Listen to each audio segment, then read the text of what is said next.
بسم اللہ الرحمن الرحیم۔ السلام علیکم۔ معاشرتی لحاظ سے کمزور مسلمانوں کے بارے میں مشرکین نے اتنی سختی سے کام لیا جس کی نظیر نہیں ملتی۔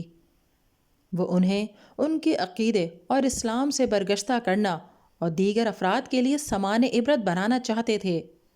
ان مقاصد کو حاصل کرنے کے ساتھ ساتھ وہ انہیں بدترین ظلم و ستم سے دوچار کر کے اپنے کینے اور غضب کو تسکین دینے کی کوشش کرتے تھے۔ حضرت عبداللہ بن مسعود رضی اللہ تعالیٰ عنہ فرماتے ہیں، سب سے پہلے جن لوگوں نے اپنے اسلام کا اظہار کیا وہ 7 افراد تھے۔ رسول اللہ صلی اللہ علیہ وسلم کو اپنے چچا اور ابو بکر کو اپنے قبیلے کی وجہ سے تحفظ مل گیا، لیکن باقی ماندہ افراد کو مشرکین پکڑ کر لوہے کی زرہیں پہنا دیتے اور انہیں تیز دھوپ میں پھینک دیتے جس سے ان کی جلد جل جاتی۔ توحید کے نام لیوا ان تمام افراد میں بلال رضی اللہ تعالیٰ عنہ کے سوا سب نے کفار کی باتیں مان لیں۔ حضرت بلال رضی اللہ تعالیٰ عنہ نے اللہ کے راستے میں کسی تکلیف کی پرواہ نہ کی۔ مشرکین حضرت بلال رضی اللہ تعالیٰ عنہ کو اپنے منچلے نوجوان کے حوالے کر دیتے جو انہیں مکہ کی گلیوں میں گھسیٹتے، اور حضرت بلال رضی اللہ تعالیٰ عنہ اپنی زبان سے آہد آہد یعنی اللہ ایک ہے کا نعرہ بلند کرتے۔ حضرت بلال رضی اللہ تعالیٰ عنہ کا نہ کوئی مددگار تھا کہ وہ ان کا سہارا لیتے، نہ کوئی قبیلہ تھا جو ان کی حفاظت کرتا، اور نہ کوئی تلوار تھی جو ان کا دفاع کرتی۔ ایسا انسان مکہ کے جاہلی معاشرے میں صرف گنتی میں شمار تو ہو سکتا تھا، لیکن اس کا زندگی میں خدمت و اطاعت کے سوا اور کوئی کردار نہ تھا۔ وہ تو صرف جانوروں کی طرح خریدا اور بیچا جا سکتا تھا، اور اگر ایسا شخص اپنی رائے اور فکر کا مالک یا صاحب حیثیت یا صاحب دعوت ہو تو مکہ کے جاہلی معاشرے میں اسے بہت بڑا جرم سمجھا جاتا تھا، کیونکہ اس سے جاہلی معاشرے کی بنیادیں ہل سکتی تھیں۔ لیکن جدید اسلامی دعوت جس میں مکہ کے نوجوان جوک در جوک داخل ہو رہے تھے، جو اپنے آباء و اجداد کی اندھادھند پیروی کے منکر ہو کر ان کے فرسودہ خیالات کو چیلنج کر رہے تھے، اس تحریک نے ایسے گرے پڑے انسان کو اہمیت دی اور اسے ایک نئے انسان کا وجود عطا کیا۔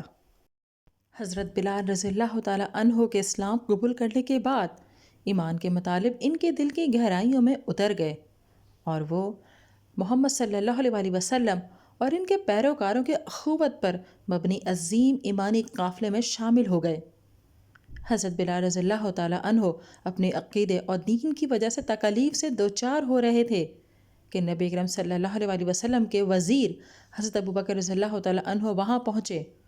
انہوں نے امیہ بن خلف سے اس سلسلے مذاکرات کیے اور کہا، کیا تو اس مسکین کے بارے میں اللہ سے نہیں ڈرتا، اور کب تک یہ ظلم کرتا رہے گا؟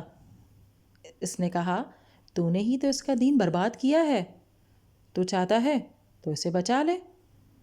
حضرت ابو بکر رضی اللہ تعالیٰ عنہ نے کہا، میرے پاس ایک سیاہ فام غلام ہے جو اس سے زیادہ طاقتور اور تیرے دین کا پیروکار ہے، وہ میں بلال کے عوض تجھے دے دوں گا۔ امیہ نے رضامندی کا اظہار کرتے ہوئے کہا، مجھے قبول ہے۔ اس پر حضرت ابو بکر رضی اللہ تعالیٰ عنہ نے اپنا غلام اسے دے دیا اور حضرت بلال رضی اللہ تعالیٰ عنہ کو آزاد کر دیا۔ دوسری روایت میں ہے کہ ابو بکر نے اسے 7 یا 40 اوقیہ سونے کے عوض خریدا۔ حضرت بلال رضی اللہ تعالیٰ عنہ عزم و یقین کے پیکر اور صبر و استقامت کے پہاڑ ثابت ہوئے۔ وہ اسلام میں سچے اور دل کے پاکیزہ تھے، اس لیے وہ اپنے دین میں ثابت قدم رہے اور درپیش چیلنجوں اور تکالیف کے سامنے متزلزل نہ ہوئے۔